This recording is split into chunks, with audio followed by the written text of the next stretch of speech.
I pulled up to my folks' house in the suburbs of Chicago. 15 minutes late as usual. Gripping a bottle of Cabernet like it was my ticket to forgiveness. The driveway was jammed, Mom's reliable Honda, Dad's beat-up Chevy truck, and my little sister Mia's flashy SUV that I'd co-signed for last year when her old clunker gave out on the interstate. I parked on the curb, glanced in the rearview mirror, and saw the exhaustion etched under my eyes. 8 grueling days straight at the accounting firm had done that to me. As I pushed open the front door, the rich aroma of slow-cooked brisket wrapped around me like a familiar hug. Sunday dinner at the Harlan family home, a ritual as steady as Dad's rants about rising gas prices and Mom's not-so-subtle probes about my dating life. There she was, Mom bustling out from the kitchen, wiping her hands on her floral apron. At 62, Linda Harlan still had the pep of a woman half her age. Unless she was hinting at those mounting doctor bills, then her arthritis made her sound ancient. "Sorry I'm late," I muttered, handing over the wine. The end-of-quarter audits were a nightmare. The expense reports from sales were all messed up. So I had to. She cut me off with a wave. "Oh, sweetie. Spare me the office drudgery. Mia's been glued to her phone all evening. Something big's brewing with her new startup." Of course it was. Dad peered over his bifocals from his armchair. The evening paper spread wide. "Emily, you catch wind of that new high-rise going up downtown? It's gonna drive property taxes through the roof." "Hello to you too, Dad," I said, planting a kiss on his balding head. The same pattern I knew I'd inherit someday. The dining table was decked out with the fancy porcelain we only dragged out for holidays. Mom saving it for a special Sunday felt off. But I shrugged it away. Mia bounced in from the den, her phone practically an extension of her hand. At 28, she still had that boundless energy our parents adored, the kind that wore me out just watching. "Emily." She gave me a one-armed squeeze, her eyes flicking back to the screen mid-hug. "You won't believe the buzz on my social wellness platform. Investors are circling like sharks." Before I could respond, Mom swept in with the brisket, presenting it like a trophy. "Dinner's served. Richard, fold that paper." "Mia." Phone down, no screens at the table. You know the drill. Dad creased his newspaper with military precision, a habit from his factory days. Mia snuck one last peek before pocketing it, her fingers twitching like she'd lost a limb. We slid into our spots, Dad at the head, Mom opposite, Mia and me facing off like old rivals. The routine should have comforted me, but tonight it felt like a noose tightening. "How's the job treating you, Emily?" Dad asked, passing the green beans. I opened my mouth to answer when Mia's phone buzzed obnoxiously. She yanked it out, gasped, and shot us an apologetic grin. "It's from the accelerator program, gotta take this." She vanished before anyone blinked. Mom beamed after her. "That girl's destined for the big leagues." Her platform's drawing eyes from all over Silicon Valley, just like her last ventures. I bit my tongue, swallowing the reminder of those last ventures, the failed beauty blog, the flop fitness tracker app. Instead, I took a deep swig of wine. "Audits are solid," I said, circling back to Dad's question. "We're projecting 15% growth year over year." Which means a sharp ting of silver on glass interrupted me. Dad stood, his face grave. Mia slipped back in just then. "Since we're all together," he announced, "your mother and I have news." My fork hovered. Something in his voice twisted my gut. "We're selling the house." The words landed like lead. This house, the one with the leaky roof I'd paid to patch after that storm 3 years back. The backyard where I'd helped Dad build the deck when I was 12. "But why?" I managed. "You always said you'd retire here." Mom clasped Dad's hand, her smile forced. "Plans evolve, dear. And we've decided to gift the equity to Mia." My glass slipped an inch. All of it. It came out as a whisper. Around $250,000 after paying off the mortgage, Dad said, puffing up with pride at Mia. She's closing in on a major funding round. This'll seal the deal. The room tilted. $250,000 for another pipe dream. What about Mom's knee replacement? $12,000, I heard myself say. The roof repair. $16,000. Your truck engine. Dad. Mia's online courses, $30,000 all told. My mind raced through the ledger of checks I'd written over the past 8 years. Each one a thread binding me tighter. And me? The glass shattered on the floor. Wine pooling like spilled secrets. No one stirred. I've poured everything into this family. I passed on that promotion in Seattle, $35,000 more a year, because you needed me close. Mom's eyes clouded. You're settled. Emily. Mia needs the leg up you've already got. Settled. The laugh escaped me. Bitter and sharp. I renewed my lease again last month because every time I scrape together a down payment, there's another crisis. Dad's jaw set. That old authority flaring. Your sister's earned the shot. Her platform could be huge. I looked to Mia, searching for guilt. But her eyes skittered away. Fingers already dancing on her phone. I shoved back from the table. Glass crunching underfoot. I need air. Mom's voice followed me to the porch. Emily. Don't make a scene. The brisket'll go cold. The cool evening air hit like clarity. My hands shook as I texted my old friend Lisa. The one who'd heard every Harlan family drama. Can we meet tomorrow? Urgent. Her reply was instant. Cafe near your office. 8 a.m. sharp. Through the window. They resumed eating without me, Dad animated. Mia nodding. Mom dishing seconds. The ideal family. Minus the daughter who'd become their ATM. Family first, I'd preached that mantra. Lived it.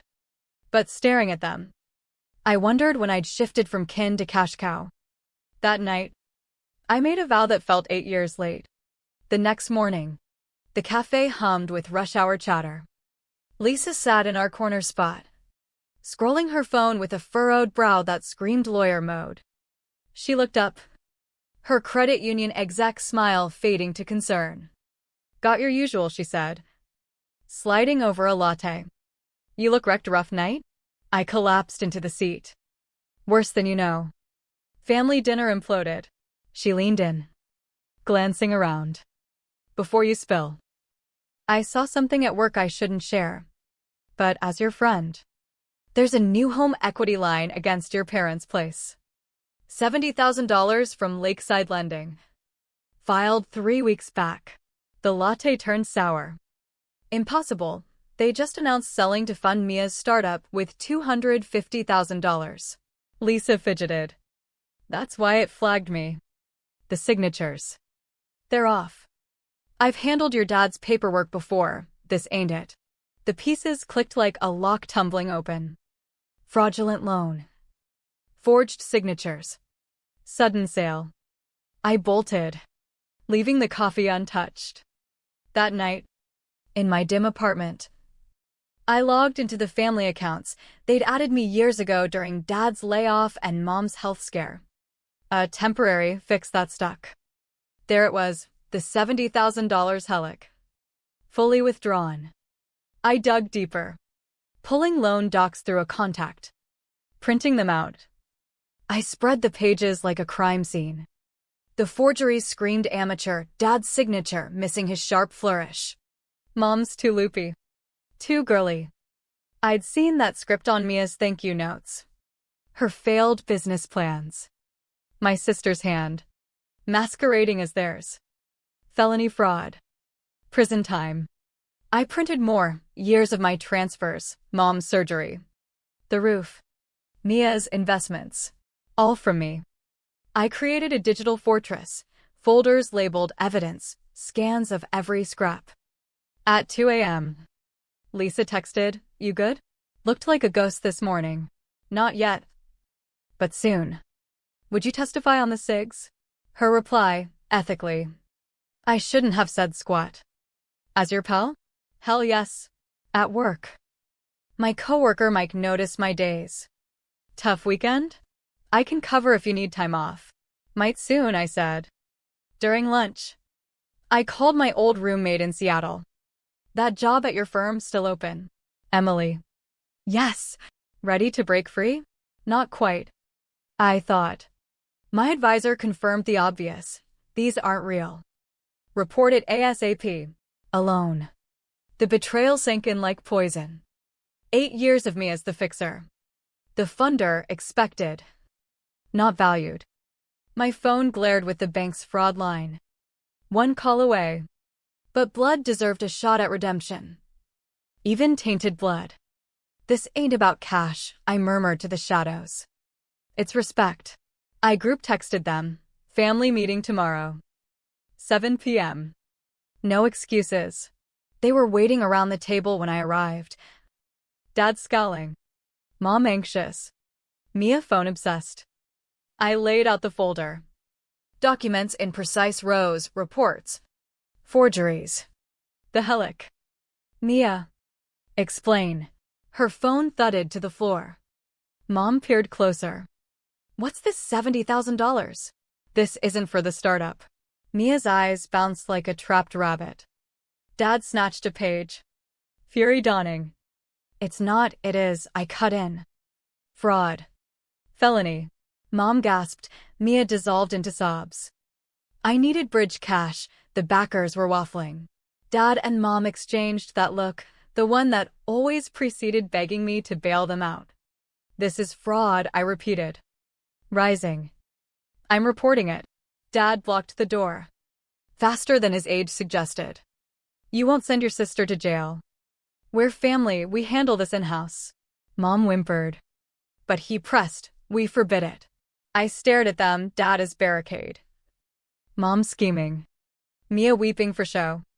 I won't bankroll her crime or your cover-up, I said. Brushing past. And like that, the silence I'd kept for years cracked. The next dawn, Mia's Instagram post hit like a gut punch. A teary selfie. Mascara streaked just so. Heartbroken when family turns toxic. My sister Emily's jealousy of my dreams is sabotaging everything because she can't handle my glow-up where she's stuck playing safe. I scrolled. File rising. She's ditching our parents in their hour of need. Blinded by bitterness. Mom and Dad sacrificed it all. This is her thanks? Threatening to nuke us over a money mix-up. The likes poured in. Comments piling, cousins. Uncles. Aunts piling on. How could you? Emily? Your dad's crushed, call him. Always knew you were the ice queen. I muted the phone. A strange peace settling.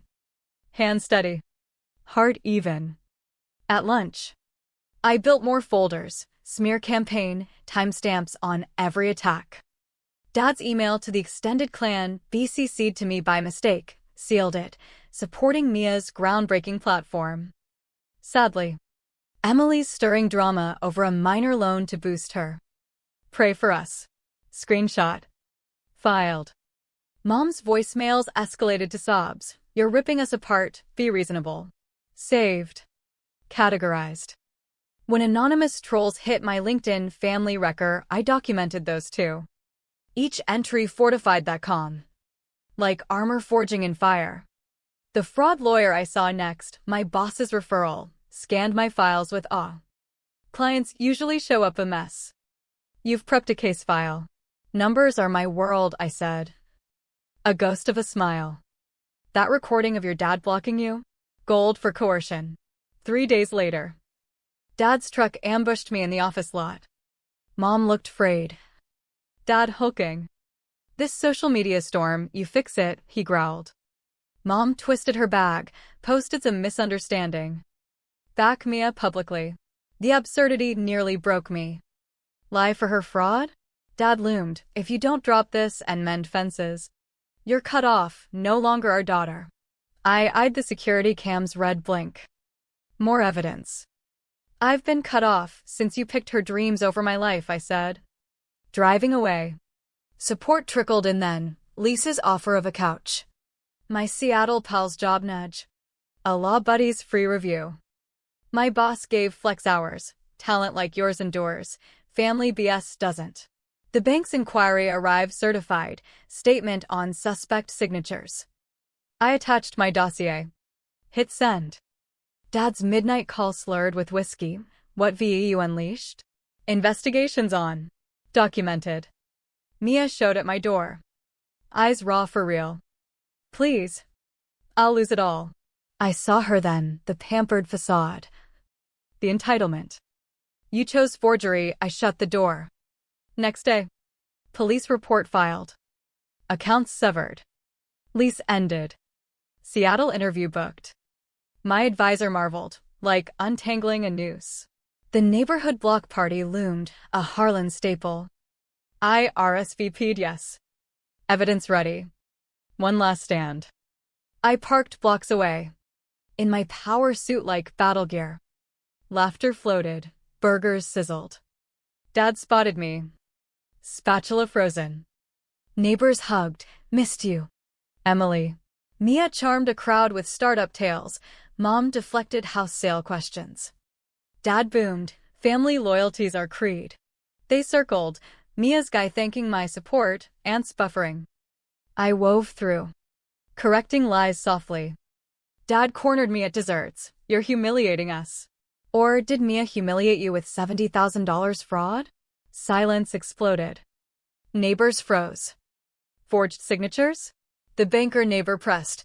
That's serious felony. The facade crumbled, whispers. Phones out. I left. Truth aired. Texts flooded. Neighbors probing. I replied, legal matter, no comment. Monday's intervention at Aunt Clara's was pathetic. Tissues. Albums. A lawyer with papers. Sign this, cover the loan temporarily, withdraw statements. Mia's vague sorry. Pressure, health woes. Foreclosure threats. Protect family. I pulled my phone. Seattle job accepted. Lease signed. Truck booked. Walked out. Sent the full evidence anonymously to investigators. Days later. Default triggered bankruptcy. Sale tanked. Mia sued. Lies exposed, no investors. Just cons. Saturday. U-Haul loaded. I drove off. House shrinking in the mirror. Silence golden. 6 months in Seattle. Balcony view of Puget Sound. Coffee steaming. Bonus banked for retirement. New friends. Hikes. Workshops. Aunt calls. IRS hit for debt discharge $28K owed. Just once more. Not my burden. Therapist nods. Progress. Boundaries hold. Peace. Finally mine.